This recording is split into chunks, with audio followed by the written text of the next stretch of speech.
السلام علیکم ورحمۃ اللہ وبرکاتہ۔ امید ہے آپ سب انشاءاللہ خیر وافیت سے ہوں گے۔ اللہ تعالیٰ آپ سب کو اپنے حفظ و ایمان میں رکھے۔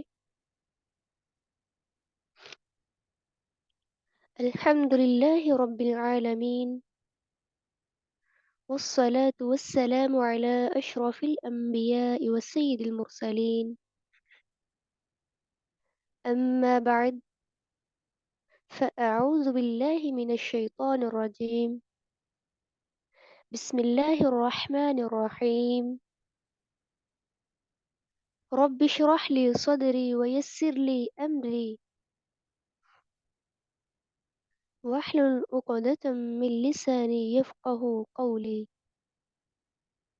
رب زدني علما، اللهم فقهنا في الدین، آمین۔ گزشتہ سے پیوستہ، چونکہ آپ جانتے ہیں کہ ہم پارہ نمبر 26 پڑھ رہے تھے پچھلی کلاس میں، اور سورۃ القاف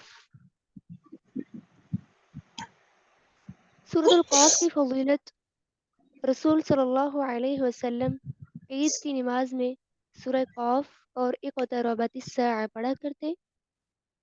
مسلم کی روایت ہے کہ آپ صلی اللہ علیہ وسلم جمعہ کے دن خطبہ میں بھی اس کی تلاوت فرماتے، سورۃ القاف کی۔ تو شروع کرتے ہیں آج کا لیسن۔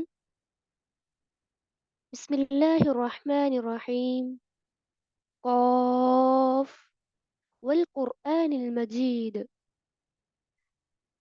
سب سے پہلے اللہ تعالیٰ نے قرآن کی قسم کھائی۔ جب اللہ تعالیٰ کسی چیز کی قسم کھا کر شروع میں ہی صورت میں کہتے ہیں تو بہت ہی اہم چیز کی طرف توجہ دلانا مقصود ہوتا ہے۔ تو یہاں پہ چونکہ پارہ نمبر 21 سے آخر تک اللہ تعالیٰ آخرت کا تذکرہ زیادہ کر رہے ہیں، تو وہ سب سے اہم چیز ہے آخرت۔ تو اس وجہ سے اللہ تعالیٰ ہر صورت میں حروف مقطعات کو شروع میں لے کر آتے ہیں، اور جو اپنی مخلوق ہے ڈیفرنٹ چیزوں کے اللہ تعالیٰ قسم کھاتے ہیں تاکہ اہم چیز کی طرف توجہ دلائی جائے۔ تو یہ اہم جو چیز ہے یعنی قیامت، اس کے بارے میں کافروں کا تعجب کیا ہوا؟ آیت نمبر 2 میں بتایا کہ ان کو تعجب ہوا کہ ان کے پاس کوئی ڈرانے والا آیا۔ مطلب انہوں نے اس چیز کو عجیب چیز کہا کافروں نے۔ انہوں نے کہا کہ کیا ہم مر جائیں گے؟ کیا ہم مٹی ہوں گے؟ کیا ہم دوبارہ بھی پلٹیں گے؟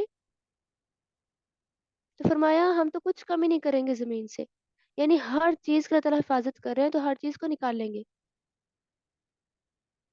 تو کافروں نے کہا کہ ہمارے پاس یہ جو حق ہے، جو کتابیں، یہ تو بالکل نئی چیزیں ہیں، یہ نئی چیزیں نہیں ہیں، یہ تو ہر نبی کو ملی۔ تو ان کو غور دلایا جا رہا ہے اللہ تعالیٰ کی قدرت کی طرف۔ افلم ينظروا الى السماء فوقهم كيف بنيناها وزيناها وما لها من فروج، یعنی یہ اٹھنے کا انکار کر رہے ہیں، دوبارہ اٹھنے کا۔ تو اللہ تعالیٰ کہہ رہے ہیں کہ اس کے آگے تو کوئی مشکل نہیں ہے۔ کیا انہوں نے نہیں دیکھا آسمان کی طرف؟ اللہ تعالیٰ نے اس کو کس طرح بنایا اور کس طرح مزین کیا، حالانکہ وہ بغیر ستون کے ہے۔ آج ہم عمارت جو ہے، کوئی بھی بلڈنگ بغیر ستون کے ہم نہیں بنا سکتے۔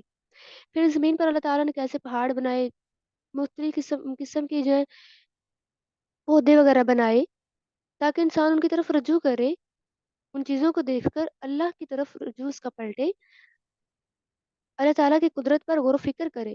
پھر اللہ تعالیٰ نے آسمان سے پانی برسا کر، یعنی بارش کی شکل میں، مختلف قسم کے کھیتیاں، پودے، اناج وغیرہ اگائے۔ یہ سب کس کے لیے؟ انسان کے لیے۔ تو انسان ہی جب قدرت کے مناظر کو بھول جائے اور شرکاء کو پکارے تو پھر اس کے لیے بہت بدبختی ہے، دنیا میں بھی اور آخرت میں بھی۔ تو اللہ تعالیٰ عبرتناک سزائیں بتا رہے ہیں کہ پہلی اقوام نے بھی ایسے کیا، جھٹلایا اس چیز کو، اٹھنے کا انکار کیا، تو ان کے ساتھ کیا ہوا؟ آیت نمبر 12 میں بتایا كذبت قبلهم قوم نوح واصحاب الرس وثمود، یعنی قوم نوح، قوم رس، یعنی کنویں والوں نے، یعنی ایک بستی تھی یہ، کنویں کے پاس سے کہا جاتا ہے کہ انہوں نے اپنے نبی کو کنویں میں پھینک دیا تھا۔ اور قوم سمود، قوم عاد، قوم فرعون، قوم لوط، قوم شعیب، سب نے جھٹلایا، سب نے رسولوں کو بھی جھٹلایا اور قیامت کو بھی جھٹلایا، حتیٰ کہ انہوں نے دوبارہ اٹھنے کا بھی انکار کیا۔ تو اللہ تعالیٰ فرما رہے ہیں کہ ہم نے انسان کو پیدا کیا ہے نا، تو ہم اس کے نفس کو جانتے ہیں، اس کی شرک سے بھی ہم زیادہ قریب ہوتے ہیں، اس کے کیا وہ سوچ رہا ہے، کیا وہ کر رہا ہے۔ تو جو فرشتے ہیں دو، ہر ٹائم پہ اس کے ساتھ دو نگران ہوتے ہیں، اس کی ہر چیز لکھ رہے ہوتے ہیں، جو بھی کچھ انسان بولتا ہے وہ فوراً لکھنے کے لیے تیار ہو جاتے ہیں۔ تو اللہ تعالیٰ فرما رہے ہیں کہ جب موت کی بے ہوشی آ جاتی ہے نا، یہ حق ہے، یہ ضرور آئے گی، کوئی بھی اس سے بھاگ نہیں سکتا۔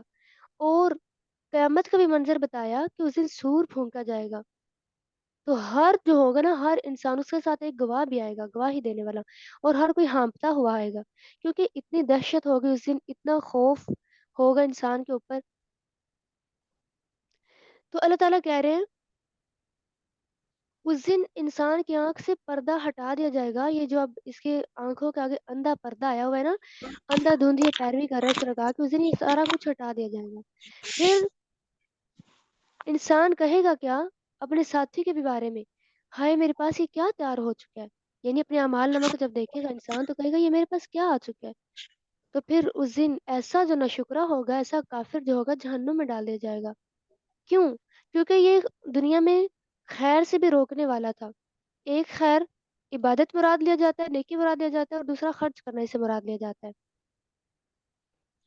تو یہ اپنے اپنے ساتھی کو کریڈٹ دے رہے ہوں گے کہ میرے ساتھی نے مجھے بھٹکا دیا۔ قول قرینہ ربنا ما اطغیتہ، ان کا جو ساتھی آگے سے ہوگا وہ کیا جواب دے گا کہ میں نے نہیں بھٹکایا، میں نے ان کے ساتھ سرکشی کی۔ ساتھی سے مراد یہاں پر شیطان بھی رہ جاتا ہے، کیونکہ شیطان جو ہے وہ بھٹکاتا ہے انسان کو، تو وہ اس دن انکار کر دے گا کہ میں نے نہیں سرکش ان کو بنایا، حالانکہ شیطان ہی سرکش بنا رہا ہوتا ہے دنیا میں، تو اس دن وہ بھی انکار کر دے گا۔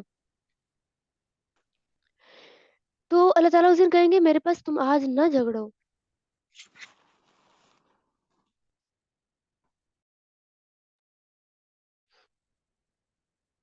اس دن جھگڑنے کا کوئی بھی فائدہ نہیں ہوگا، یعنی ساتھی جو آپس میں ہوں گے، جھگڑ رہے ہوں گے نا کہ میں نے فلاں کو نہیں بھٹکایا، تو وہ آگے سے کہے گا کہ مجھے ہی شیطان نے بھٹکایا، تو شیطان کہے گا میں نے نہیں بھٹکایا۔ تو یہ جھگڑ رہے ہوں گے تو اللہ تعالیٰ کہیں گے میرے پاس آج نہ جھگڑو، میرے پاس تو کوئی بات بدلی نہیں جاتی، جو بھی ظلم کرنے والا ہوتا ہے میرے بندوں پر، میرے پاس کسی کی بھی بات بدلی نہیں جاتی، یعنی جو دنیا میں انہوں نے کیا ہے ان کی سزا آج ملے گی۔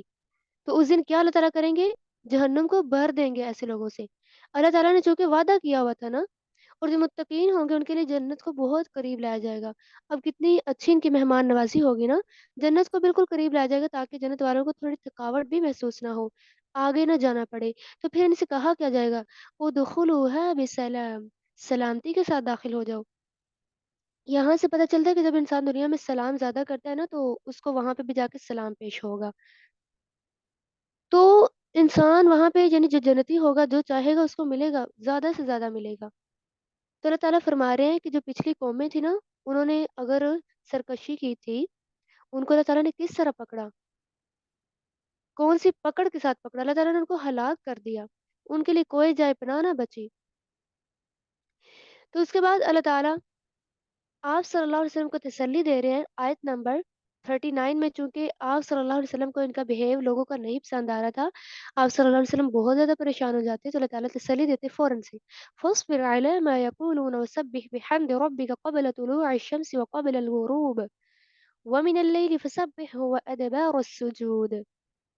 یعنی اللہ تعالیٰ فرما رہے ہیں کہ آپ صبر کیجئے، آپ اپنے رب کی حمد کے ساتھ تسبیح بیان کیجئے، جب سورج طلوع ہو، جب غروب ہو، یعنی ہر ٹائم پہ، خاص طور پر صبح اور شام کا ضرور ذکر آتا ہے، کیونکہ یہ دونوں وقت جو ہوتے ہیں یہ بہت اہم ہوتے ہیں، اور اذکار کے بھی وقت ہوتے ہیں۔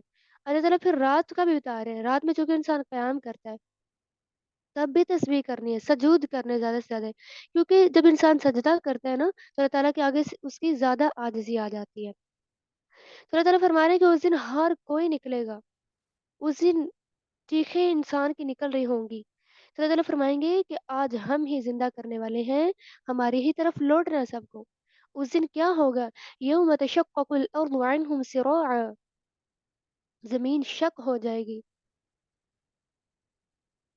سب تیز تیز دوڑ رہے ہوں گے اکٹھا ہونے کے لیے۔ پھر اللہ تعالیٰ فرمائیں گے نحن اعلم بما یقولون وما انت علیہم بجبار فذکر بالقرآن من یخاف وعید۔ اللہ تعالیٰ فرمائیں گے کہ ہم ہی جانتے ہیں، یعنی جو کچھ انسان کہتا رہا اللہ تعالیٰ سب کچھ جان رہے ہوں گے۔ اللہ تعالیٰ آپ صلی اللہ علیہ وسلم کو کہہ رہے ہیں کہ آپ ان پر زبردستی کرنے والے نہیں ہیں، بس ان کو قرآن کے ساتھ نصیحت کیجیے۔ نصیحت وہ حاصل کرے گا جو اللہ کی وعید سے ڈرتا ہوگا۔ اس کے بعد سورۃ الزاریات سٹارٹ ہو رہی ہے۔ اللہ تعالیٰ نے اس میں بھی ہواؤں وغیرہ کی قسم کھا کر اہم چیز کی طرف توجہ دلائی۔ بسم اللہ الرحمن الرحیم والذاریات ذروا فالحاملات وقرا فالجاریات یسرا فالمقسمات امرا انما توعدون لصادق وان الدین لواقع والسماء ذات الحبک۔ اللہ تعالیٰ نے اتنی زیادہ چیزوں کی قسم کھائی، یعنی ان ہواؤں کی جو بکھیرنے والی ہیں، پھر اٹھانے والی ہیں بوجھ کو، پھر چلنے والی ہیں آسانی سے، پھر تقسیم کرنے والی ہیں کام کو۔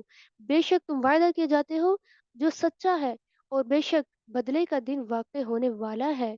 قسم ہے آسمان کے راستوں کی، بے شک تم البتہ ایک بات میں مختلف ہو۔ یعنی اللہ تعالیٰ ان چیزوں کی قسم کھا کر فرما رہے ہیں کہ وہ دن آنے والا ہے، وہ واقع ہونے والا ہے، وہ ضرور آئے گا۔ قتل الخراصون، مارے گئے اندازے لگانے والے۔ کون ہے اندازے لگانے والے؟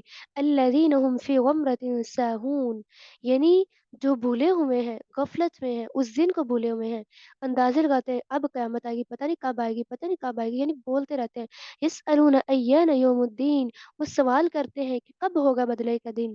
وہ بدلے کا دن وہ ہوگا یوم ہم علی النار یفتنون، جس دن وہ آگ پر تپائے جائیں گے، پھر ان سے کہا جائے گا چکھو آج عذاب جسے تم جلدی مانگتے تھے، یعنی انہی سے کہا جائے گا جو جلدی کرتے تھے۔ ان کے برعکس ان المتقین فی جنات وعیون، جو متقین ہوں گے وہ باغات میں ہوں گے، چشموں والے، اور ان کا رب انہیں جو دے رہا ہوگا وہ رحمت سے وہ لے رہے ہوں گے۔ کیوں؟ کیونکہ وہ سحری کے وقت استغفار کرتے تھے، سوالی کو دیتے، محروم کو دیتے تھے، کیا یعنی خرچ دیتے تھے ان کو، ان کی مدد کرتے تھے۔ یہ ساری اللہ تعالیٰ کی نشانیاں ہیں۔ اگر اللہ تعالیٰ قدرت کی نشانیاں بیان کر رہے ہیں کہ وہ کون ہے رب جو دیتا ہے، تو اسی کے رستے پر دینا ہوگا۔ اس میں نشانیاں ان کے لیے یقین کرنے والے ہوں گے۔ اللہ تعالیٰ نے فرمایا آسمانوں میں رزق وہی دیتا ہے جو تم سے وعدہ کرتا ہے۔ پھر اللہ تعالیٰ فرما رہے ہیں، ابراہیم علیہ السلام کی مثال دے رہے ہیں رکوع نمبر 2 میں، یعنی سورۃ الزاریات کے لحاظ سے رکوع نمبر 2 ہے، آخری رکوع پارے کا۔ تو اللہ تعالیٰ فرما رہے ہیں حل اتاک حدیث ضیف ابراہیم المکرمین، یعنی ابراہیم علیہ السلام بہت زیادہ خرچ کرنے والے تھے، بہت زیادہ سخی تھے، تو اس لیے اللہ تعالیٰ نے فوراً ان کی مثال دی کہ وہ ان کے پاس مہمان جب آتے تو انہوں نے کس طرح سے، مطلب خاص طور پر جب فرشتے ان کے پاس آئے تھے، تب کا زیادہ تر واقعہ بیان کیا جاتا ہے کہ جب وہ آئے تو انہوں نے سلام پیش کیا، پھر ابراہیم علیہ السلام فوراً یہ نہیں کہ بیٹھ پوچھا آپ کیا کھائیں گے کیا پئیں گے، جیسے کہ آج کل ہمارے ماحول میں ہوتا ہے، اکثر ہمارے معاشرے میں چل رہا ہوتا ہے، جب بھی کوئی آتا ہے آپ ٹھنڈا پئیں گے یا گرم، ایسا نہیں، انہوں نے فوراً وہ گئے بازار میں بھونا ہوا بچڑا لے کر آئے، کتنا مہنگا، اور اتنی پیاری انہوں نے مہمان نوازی کی۔ پھر جب فرشتوں نے کھایا نہیں، کیونکہ وہ کھاتے ہی نہیں، نوری مخلوق ہوتے، تو پھر انہوں نے خوف محسوس کیا ابراہیم علیہ السلام اور ان کی بیوی نے کہ آپ کیوں نہیں کھا رہے؟ تو فرشتوں نے کہا آپ ڈریں مت، ہم تو ایک خوشخبری لے کر آئے ہیں، یعنی آپ لوگوں کے بیٹے کی۔ تو ان کی بیوی نے مطلب افسوس کے ساتھ چیخ ماری اور تھپڑ مارا اپنے چہرے پر۔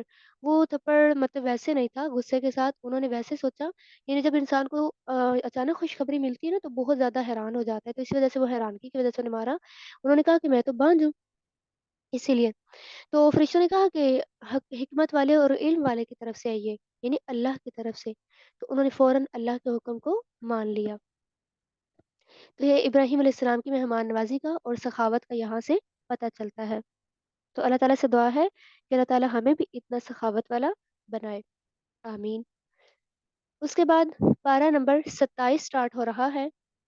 ابھی چونکہ صورت الزاریات ہی ہے، یعنی جب وہ آئے تھے فرشتے، تو ابراہیم علیہ السلام نے پوچھا کہ آپ لوگوں کا کیا معاملہ ہے، یعنی جو بھیجے گئے ہو آپ لوگوں کا معاملہ کیا ہے؟ تو انہوں نے کہا کہ ہم ایک قوم کی طرف بھیجے گئے۔ اب پچھلے پارے میں انہوں نے خوشخبری سنائی، اس پارے کے شروع میں انہوں نے ایک غمگین ترین خبر انہوں نے سنائی کہ ہم اس قوم کی طرف بھیجے گئے ہیں جو بہت حد سے گزرنے والی، یعنی قوم لوط۔ تو ابراہیم علیہ السلام کے بھتیجے تھے لوط علیہ السلام، تو ان کی جانشینی کر رہے تھے لوط علیہ السلام، ابراہیم علیہ السلام کی۔ ان کے بعد وہ گئے ان کی بستی میں، تو جو فرشتے تھے اب وہ قوم لوط پر عذاب لے کر آئے، کیونکہ قوم لوط جو تھی وہ ہوموسیکچول تھی، بہت زیادہ بے حیائی کرتی تھی اس وجہ سے۔ تو وہاں پہ جا کے جب سارا کچھ ہوا، سارا معاملہ ہوا، جب دیکھا گیا کہ قوم اتنی حد سے بڑھ گئی ہے کہ حتیٰ کہ فرشتوں کے پاس بھی نعوذ باللہ وہ اس طرح کی بے حیائی کرنے آئے، تو فرشتوں نے ایک پر مارا، ساری بستی ہلاک ہو گئی اور ان پر پتھر بھی برسائے گئے۔ تو اللہ تعالیٰ نے فرمایا اس میں ہم نے نشانیاں چھوڑی ہیں ان کے لیے جو ڈرتے ہیں اللہ تعالیٰ سے، تاکہ کوئی نیکسٹ ایسا کام نہ کرے۔ اس کے بعد آیت نمبر 39 میں، یعنی پارہ نمبر 27 کی سورۃ الزاریات آیت نمبر 39 میں اللہ تعالیٰ نے موسیٰ علیہ السلام کا ذکر کیا کہ موسیٰ علیہ السلام جو تھے ان کو بھی فرعون کی طرف بھیجا واضح نشانیاں دے کر، لیکن فرعون نے آگے سے کیا کیا؟ سرکشی دکھائی۔ اب اللہ تعالیٰ واقعات بتا رہے ہیں کہ جنہوں نے سرکشی کی ان کے ساتھ کیا ہوا، یعنی انہوں نے آگے سے کہا کہ آپ تو جادوگر ہیں، مجنون ہیں۔ پھر اللہ تعالیٰ نے کیا کیا؟ سمندر میں ان کو غرق کر دیا، قوم فرعون کو۔ پھر اس کے بعد عاد علیہ السلام ان کا ذکر ہوا، یعنی ہود علیہ السلام یعنی قوم عاد کا ذکر ہوا۔ ان کو اللہ تعالیٰ نے ہوا کے ساتھ پکڑا، انہوں نے بھی مطلب کس طرح سے سرکشی کی، انکار کیا، شرک کیا۔ پھر اس کے بعد قوم سمود جنہوں نے اونٹنی کی مطلب مطالبہ کیا تھا، پھر اس پہ اس کی گونچیں کاٹ ڈالی، اس وجہ سے ان پر عذاب آیا، یعنی انہوں نے سرکشی ہی کی تھی، تو اللہ تعالیٰ نے ان کو بھی پکڑ لیا۔ تو اللہ تعالیٰ فرما رہے ہیں کہ اللہ تعالیٰ کے ساتھ کسی کو الہ نہ بناؤ، چونکہ یہ شرک کرتے تھی ساری قوم، تو اللہ تعالیٰ نے کہا کسی کو بھی الہ نہ بناؤ، یعنی رسولوں کو بھی یہ جادوگر کہتے، مجنون کہتے، سرکش کہتے، لیکن سرکش یہ خود تھے، بل ہم قوم طاغون۔ پھر انبیاء ان کو کہتے ہیں سرکش تو وہ لوگ ہیں، یعنی جو اس طرح کا کہہ رہے ہیں۔ پھر اللہ تعالیٰ فرما رہے ہیں فتول عنہم فما انت بملوم، یعنی آپ ان سے منہ موڑ لیجئے، آپ قابل ملامت نہیں ہیں، آپ کو نہیں کچھ کہا جائے گا، کہا ان کو جائے گا۔ تو انسان کو بنانے کے اللہ تعالیٰ نے مطلب مقصد کیا بنایا بتایا، یعنی انسان کس وجہ سے بھیجا گیا، وما خلقت الجن والانس الا لیعبدون، یعنی جنوں اور انسان کا جو مقصد ہے نا تخلیق کا، صرف اللہ کی عبادت کرنا، لیکن انسان یہاں پر آ کے سرکشی شروع کر دیتا ہے، تو پھر دنیا میں اگر پکڑ نہیں ہوتی تو آخرت میں ہو جاتی ہے۔ تو آخر پر اللہ تعالیٰ فرما رہے ہیں فَوَيْلٌ لِّلَّذِينَ كَفَرُوا مِن يَوْمِهِمُ الَّذِي يُوعَدُونَ، ہلاکت ہے ان کے لیے جنہوں نے مطلب جس چیز کا وعدہ کیا گیا، یعنی اس دن کا وعدہ کیا گیا قیامت کے دن کا، اس کو جھٹلا دیتے ہیں، اس کا کفر کر دیتے ہیں، ان کے لیے ہلاکت ہے۔ تو اللہ تعالیٰ سے دعا ہے کہ اللہ تعالیٰ ہمیں اس دن کو یاد رکھنے والا اور اس کے مطابق عمل کرنے والا بنائے، آمین۔ اس کے بعد سورۃ الطور سٹارٹ ہو رہی ہے۔ سورۃ الطور کی فضیلت ہم دیکھ لیتے ہیں۔ اس کی فضیلت اس لیے زیادہ ہے کیونکہ اللہ تعالیٰ نے موسیٰ علیہ السلام سے کوہ طور پر جو ہے کلام کیا تھا، ہم کلام ہوئے، تو اس کو طور سینا، طور سنین بھی کہا جاتا ہے۔ مدین کی طرف جاتے ہوئے یہ پہاڑ آتا ہے۔ تو شروع کرتے ہیں، بسم اللہ الرحمن الرحیم، والطور وکتاب مستور فی رق منشور والبیت المعمور والسقف المرفوع والبحر المسجور ان عذاب ربک لواقع ما له من دافع، یعنی اللہ تعالیٰ اب یہاں پر بھی قسم کھا کھا کر کہہ رہے ہیں کہ وہ عذاب واقع ہونے والا ہے، وہ دن واقع ہونے والا ہے، وہ دور ہونے والا نہیں ہے۔ یعنی اللہ تعالیٰ نے لکھی ہوئی کتاب کی قسم کھائی، طور کی قسم کھائی، یعنی جس پر اللہ تعالیٰ نے موسیٰ علیہ السلام سے کلام کیا، پھر اس پر جو کتاب دی تورات اس کی قسم کھائی، پھر اس کے کھلے ہوئے ورق یعنی ہر ورق کی بھی قسم کھائی، پھر اللہ تعالیٰ نے اپنے گھر کی بھی قسم کھائی اور اس چھت کی بھی قسم کھائی، پھر جو سمندر ہیں بھڑکائے ہوئے ان کی بھی قسم کھائی۔ یعنی قیامت کا دن ضرور ہے، وہ کیسا ہوگا؟ یوم تمور السماء مورا وتسیر الجبال سیرا، یعنی اس دن سے آسمان لرز رہے ہوں گے اور پہاڑ چل رہے ہوں گے۔ تو اس دن ہلاکت کن کے لیے ہوگی؟ جھٹلانے والے کی۔ جھٹلانے والے کون ہوں گے؟ الذین هم فی خوض یلعبون، جو آج بحث کرتے ہیں، کھیل رہے ہیں، یعنی کھیل کود میں گزار رہے ہیں، کھیل تماشے میں گزار رہے ہیں، غفلت میں ہیں، وہ اس دن آگ کی طرف بلائے جائیں گے۔ پھر ان سے کہا جائے گا کیا یہ جادو ہے جو تم لوگ کہتے تھے؟ ان سے کہا جائے گا تم صبر کرو یا نہ کرو آگ پر، یعنی صبر اگر کریں گے کہیں گے، یعنی ہم صبر کر لیں گے تھوڑی دیر بعد ہمیں وہ چیز مل جائے گی، چونکہ دنیا میں انسان جب صبر کرتا ہے تکلیف پر تو اس کو آگے ہی اچھا موقع مل جاتا ہے، لیکن وہاں پہ نہیں ملے گا، چاہے صبر کریں یا نہ کریں ان کے لیے برابر ہوگا۔ اسلوھا فاصبروا او لا تصبروا، اللہ تعالیٰ فرمائیں گے جلو اس میں، بس صبر کرو یا نہ صبر کرو۔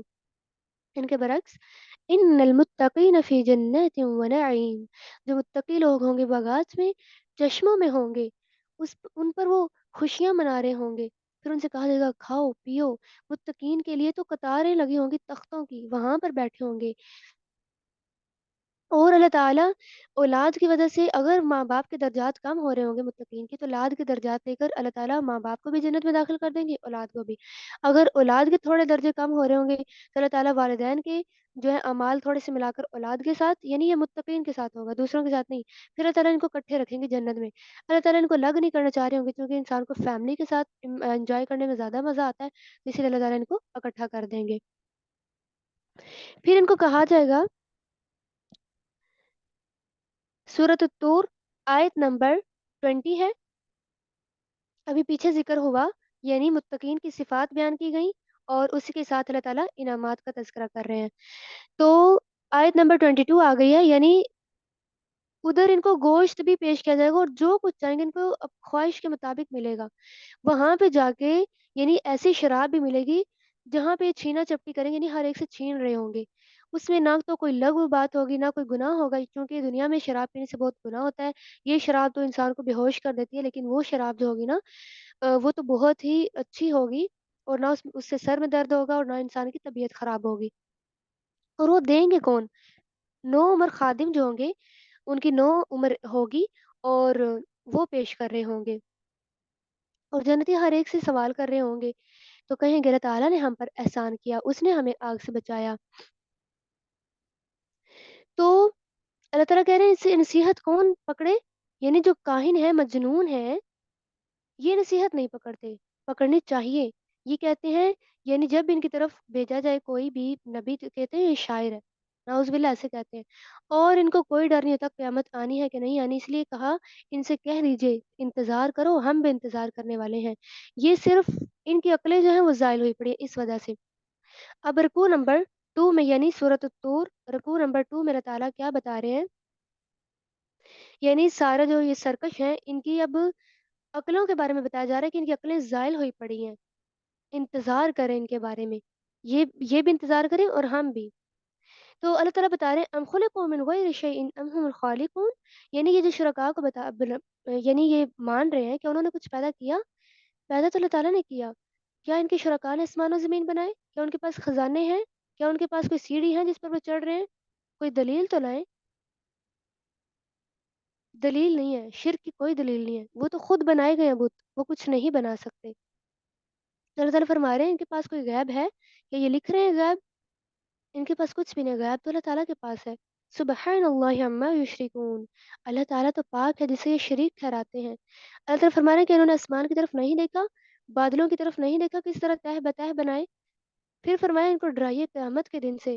ان مشرکین کو آیت نمبر 45 میں بتایا کہ ان کو ڈرائیے اس دن سے جس دن بے ہوش کیے جائیں گے، اس دن کوئی ان کی چال کام نہ آئے گی، اور ظالموں کے لیے عذاب کے علاوہ کچھ نہیں ہوگا۔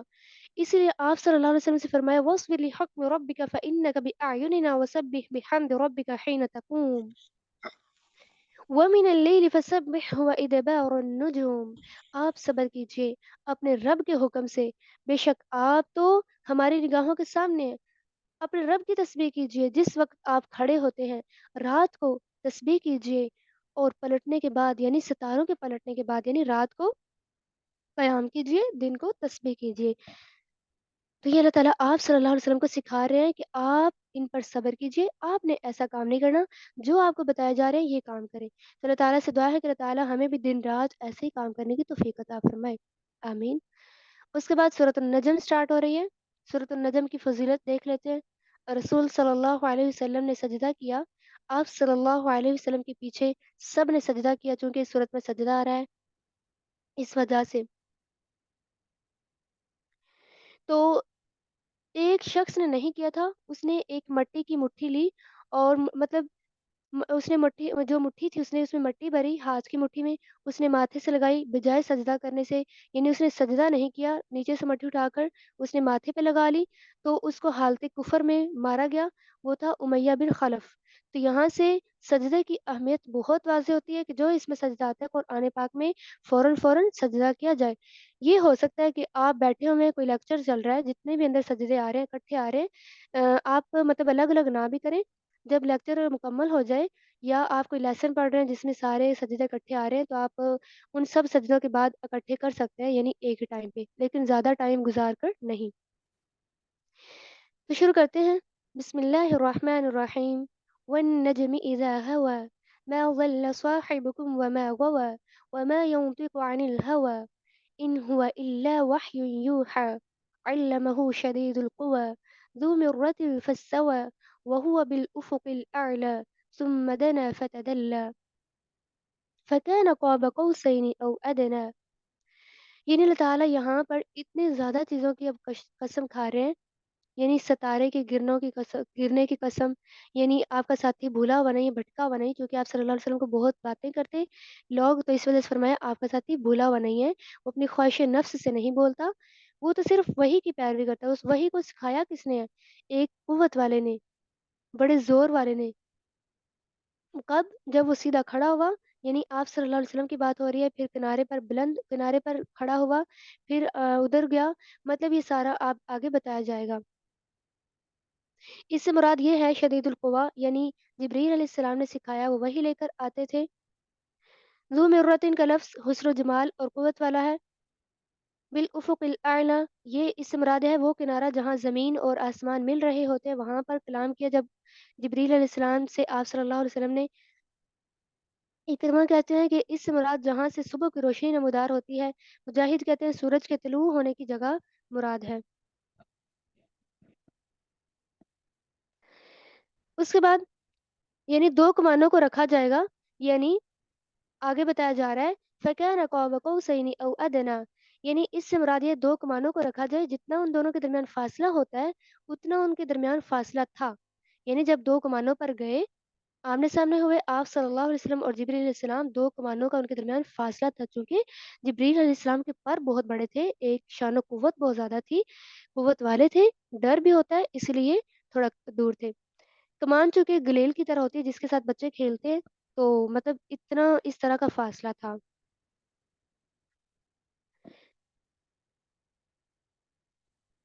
تو اس کے بعد اللہ تعالیٰ فرما رہے ہیں افتمارونہ علی ما یرا، یعنی تم جھگڑتے ہو پر اس کے جو وہ دیکھتا ہے، یعنی آپ صلی اللہ علیہ وسلم نے جو بھی دیکھا سچ دیکھا، اور جو بتایا سچ بتایا آ کر، یعنی لوگ جھگڑتے تھے اس بارے میں کہ آپ صلی اللہ علیہ وسلم نعوذ باللہ جھوٹ کہہ رہے ہیں، تو سب کچھ سچ تھا۔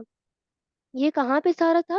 سدرۃ المنتہا کے پاس، عند سدرۃ المنتہا، فرمایا آپ صلی اللہ علیہ وسلم نے ایک دفعہ دیکھا، کہاں پر؟ سدرۃ المنتہا کے پاس جبریل علیہ السلام کو، اسی کے پاس جنت المأوا ہے، سدرۃ المنتہا کے پاس، اس کے اوپر ساتوں مطلب ساتوں آسمان پر، یعنی سدرۃ المنتہا کے اوپر جو ساتواں آسمان ہے نا، اس پر اللہ کا عرش ہے۔ سدرۃ المنتہا یہ چھٹے آسمان پر ہے، یہاں جا کر فرشتے رک جاتے ہیں، اس سے آگے کوئی نہیں جاتا، کیونکہ ڈیوٹی بہت سخت ہوتی ہے۔ تو ان سے کہا جا رہا ہے کہ آپ صلی اللہ علیہ وسلم کی نگاہ نے کوئی سرکشی نہیں کی، یعنی یہ کہتے ہیں کہ آپ صلی اللہ علیہ وسلم نے کام دیکھا ہے، یہ چیزیں نہیں دیکھی، یہ نہیں دیکھی، لیکن اپنے پاس سے بتا رہے ہیں نعوذ باللہ ایسا بالکل بھی نہیں تھا، انہوں نے تو بڑی نشانیاں بھی دیکھی۔ تو آیات ربہ الکبریٰ سے مراد آپ صلی اللہ علیہ وسلم کو جو نشانیاں دکھائی گئی تھی، براق کی سواری، یعنی جس براق پر آپ صلی اللہ علیہ وسلم گئے، ہر آسمان پر جانا یہ بھی نشانی تھی، سدرۃ المنتہا کو دیکھنا، جنت اور جہنم دکھائی گئی آپ صلی اللہ علیہ وسلم کو، جبریل علیہ السلام کو اصلی شکل میں دیکھا آپ صلی اللہ علیہ وسلم نے، جو بھی آپ صلی اللہ علیہ وسلم نے دیکھا سب کچھ آ کر سچ بتایا۔ تو اس کے بعد یعنی یہ مشرکین جو انہوں نے بنائے ہوئے ہیں، یعنی لات عزا کو یہ مناتے، ان کو یہ پوجتے، تو مطلب ان کو تیسرا کہتے تھے، یعنی منات جو ان کا تھا، لات عزا اور منات، منات ان کا تیسرا تھا بت، ان کو یہ مانتے تھے، کسی کو یہ لڑکی بنا لیتے، کسی کو لڑکا، تو انہوں نے خود سے خود نام گڑے ہوئے تھے، ان کے ابا اجداد نے بھی اور انہوں نے بھی، یہ ان کی خواہش نفس کی وجہ سے تھا۔ یہ دنیا میں ہی ہے سب کچھ، فَلِلَّهِ الْآخِرَةُ وَالْأُولَى، اللہ کے لیے آخرت اور دنیا ہے، اسی کے لیے سب کچھ کرنا ہوگا۔ اور رکوع نمبر 2 میں، یعنی سورۃ النجم کے رکوع نمبر 2 میں اللہ تعالیٰ فرما رہے ہیں کہ اس دن کسی کی بھی سفارش یہ نہیں کر سکیں گے بغیر اللہ کی اجازت کے، یعنی یہ جو مشرکین ہیں کسی کی یہ نہیں کر سکتے، یہ جو سفارش ہے کوئی بھی نہیں کر سکے گا سوائے اس کے جسے اللہ چاہے گا، یعنی جس سے اللہ تعالیٰ راضی ہوں گے اس کی سفارش ہو سکے گی، اور جس نے کرنی ہے اس سے راضی ہوں گے تو اس کی سفارش چل سکے گی، تو وہ تو انبیاء کی چل سکتی ہے۔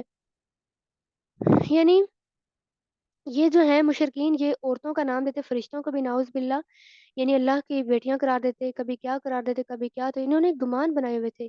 فرمایا فَأَعْرِضْ عَمَّنْ تَوَلَّىٰ، یعنی جو بھی منہ موڑے آپ ان سے اعراض کر دیجئے، یہ دنیا کی زندگی ہے ان کے لیے۔ ان کے علم کی صرف انتہا اتنی سی ہے، ان کو اتنا سا علم ہے، یعنی وہ کچھ کر بھی نہیں سکتے مشرکین، پھر بھی ان کو مان رہے ہیں۔ ساری بادشاہت کس کے لیے؟ مشرک کے لیے نہیں ہے، بلکہ بادشاہت تو اللہ کے لیے ہے۔ وَلِلَّهِ مَا فِي السَّمَاوَاتِ وَمَا فِي الْأَرْضِ، اللہ کے لیے آسمانوں اور زمین میں ساری بادشاہت ہے۔ کیوں؟ اللہ نے کیوں بنایا سب؟ مقصد کے لیے، تاکہ ہر کوئی چیزوں کو دیکھے، مانے۔ اللہ تعالیٰ نے برے اعمال کا برا بدلہ دینا ہے، اچھے اعمال کا اچھا بدلہ دینا ہے۔ وَيَجْزِيَ الَّذِينَ أَحْسَنُوا بِالْحُسْنَى، جو بھلائی کریں گے ان کو اچھا بدلہ ملے گا۔ کون ہے بھلائی کرنے والے؟ آیت نمبر 32 میں بتایا، الَّذِينَ يَجْتَنِبُونَ كَبَائِرَ الْإِثْمِ وَالْفَوَاحِشَ إِلَّا اللَّمَمَ، جو بڑے کبیرہ گناہوں سے اجتناب کرتے ہیں، بچتے ہیں، بے حیائی سے بچتے ہیں، سوائے چھوٹے گناہوں کے۔ یعنی چھوٹے گناہ بھی مطلب ہو جائیں تو اس پہ توبہ کر لی جائے، لیکن اتنا ان کا نہیں ہوتا۔ چھوٹے گناہ بھی مل کر کبیرہ گناہ بن سکتے ہیں، اس لیے ان سے بھی گریز کرنا چاہیے۔ اللہ تعالیٰ بس ہمیں عمل کی توفیق عطا فرمائے۔ عمل بہت امپورٹنٹ چیز ہے، جو کہ انسان کے اندر آ جائے تو بہت ہی اچھی بات ہے۔ تو اللہ تعالیٰ فرما رہے ہیں کہ یہ جو آپ لوگوں نے بنائے ہوئے سارے شرکا، ساتھ اپنا تزکیہ کرتے ہیں، یعنی فلا تزکوا انفسکم، اللہ تعالیٰ فرما رہے ہیں اپنے نفسوں کا تذکرہ نہ کرو۔ یہ کہتے ہیں کہ ہم متقی ہیں، ہم ایسے ہیں، ہم ایسے ہیں، یعنی مشرکین کہتے ہیں۔ تو اللہ تعالیٰ فرما رہے ہیں جو تقوی والا ہوتا ہے نا، اللہ تعالیٰ اسے بہتر جان رہے ہوتے ہیں۔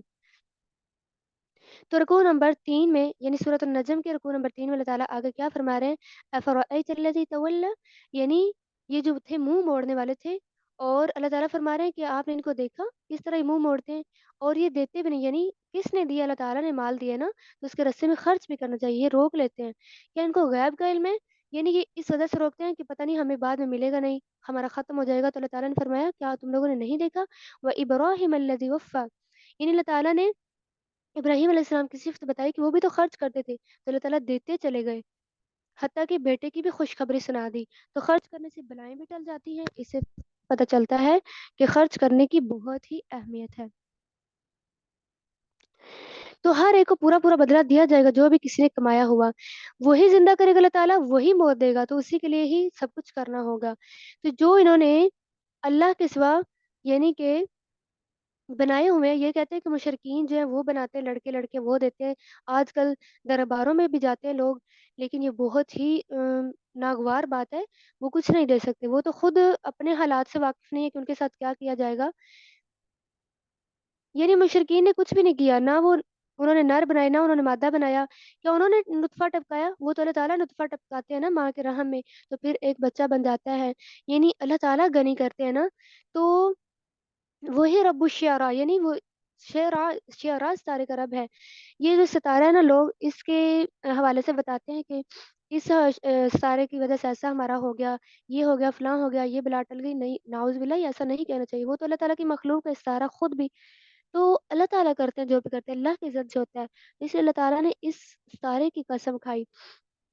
اللہ تعالیٰ فرما رہے ہیں جو عاد تھی وہ بھی ہلاک ہو گئی، یعنی سمود بھی ہلاک ہو گئی، کیوں؟ کیونکہ وہ بھی ایسے ہی سرکشی کرتے، اس طرح کی چیزوں کو مانتے تھے، تو اللہ تعالیٰ نے ان کی بستیاں الٹا کر رکھ دی، وہ شک کرتے تھے، حالانکہ ان کے پاس ڈرانے والے بھی آئے تھے۔ ان کو کہا بھی کیا تھا؟ ازفت الازفہ لیس لها من دون اللہ کاشفہ، یعنی وہ قیامت قریب آ چکی ہے، اس سے کوئی دور کرنے والا نہیں اللہ کے سوا۔ افمن هذا الحدیث تعجبون، کیا بھلا تم اس چیز سے تعجب کرتے ہو؟ وتضحکون ولا تبکون، یعنی چاہیے تو رونا، یہ ہنستے ہیں قیامت کا تذکرہ سن کر۔ وانتم سامدون، کہا تم غافل ہو؟ غافل ہو کر انسان ہنستا ہے نا، غافل ہو کر کسی چیز کی پرواہ نہیں کرتا۔ اسی لیے اللہ تعالیٰ فرما رہے ہیں فَاسْجُدُوا لِلَّهِ وَاعْبُدُوا، اللہ کے لیے سجدہ کرو، اسی کی عبادت کرو۔ اب یہاں پر سجدہ آیا ہے، تو سجدے کے لحاظ سے ہم دیکھ لیتے ہیں کہ پہلے بھی ہو چکا، یعنی آپ جس جگہ پر بیٹھے ہیں نا، جگہ کا یہ ہونا چاہیے، شرط یہ ہے کہ جگہ پاک ہو، جہاں بھی آپ بیٹھے ہیں سجدہ کر سکتے ہیں، اور قبلہ رخ ہونا بھی ضروری نہیں ہے، باوضو ہونا بھی ضروری نہیں ہے۔ تو یہ سجدہ جو ہے پہلے بھی بتایا گیا کہ اگر آپ ایک جگہ پر بیٹھے ہیں تو کافی سجدے آ گئے ہیں لیسن پڑھتے پڑھتے، ویسے تو کوئی مجبوری نہیں ہے تو آپ کر سکتے ہیں، لیکن اگر مجبوری بن کے فار ایگزامپل اب جیسے لیکچر ہو رہا ہے تو آپ سجدہ کرنا شروع کر دیں تو پھر لیکچر باقی مس ہو جائے گا، تو اس لیے یہ اگر اکٹھے سجدے آئیں، 2 یا 3 پہلے گزر چکے ہیں، 2 سجدے آتے تھے لیسن میں، لیکچر میں بھی، تو وہ آپ بعد میں اکٹھے کر سکتے ہیں۔ اس کا کوئی ایشو نہیں ہے۔ تو اس کے بعد سورۃ القمر سٹارٹ ہو رہی ہے۔ سورۃ القمر کی ہم فضیلت دیکھ لیتے ہیں۔